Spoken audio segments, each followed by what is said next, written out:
I was only in New Orleans for like 3 full days, so I didn't get a lot of time. I got immersed enough that I got a lot of takeaways from being in New Orleans. One is that last time I was in New Orleans, it was right after Katrina, so it was all boarded up and things were falling down, and it's come back 1,000-fold. It was just so nice to see that switch and see like how rejuvenated and exciting and full of life New Orleans is. So my first 2 days of New Orleans was basically 9 to 5 doing this workshop with Gina DeVee. I rave about her. She's amazing. And we were all so vulnerable and we opened up so much. In 2 days, it felt like all of these people were family. The idea of the workshop is to better yourself, whether that's like being a better human, making more money, coming into your power as a woman. Everybody was down for that and everybody supported everybody else. Like it was just women supporting women, which we need more of. Having that experience was like, I got a lot out of that. Like I've been a businesswoman for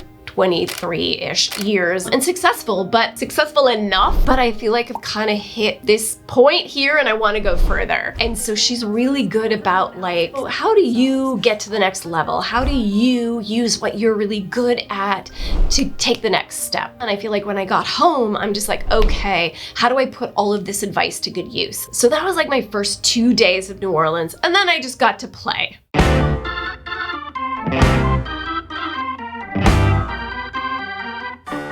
One of the things about New Orleans that was just so exciting is like when you're walking down the French Quarter and Bourbon Street, it feels like you're walking into a piece of history, whether it's like the music, or when you're experimenting like with the foods, the architecture of the buildings. It has this fun contemporary party feel, but also it sort of transports you and has a different feeling than a lot of other cities do that you really experience when you're like walking through some of these different districts. It's obviously a growing city and they're building new things and like there's amazing museums and everything, contemporary museums, but there's also this pride of these historic buildings. They take a lot of pride in who they are and where they've come from, and they want to show it off and celebrate. So when you walk down the streets, again, it's just like, I'm going back in time. I'm able to like think about like what maybe someone felt like 100 years ago or whatever. Like it's just magical.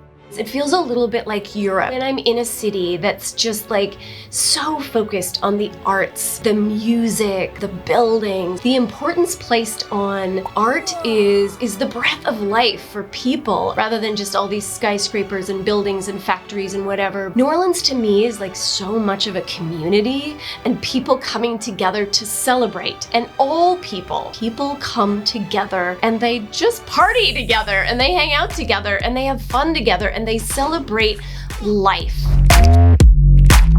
The life information that we can get from experiencing travel is huge. So join me and we're gonna do a lot more travel in the future. So make sure you like and subscribe.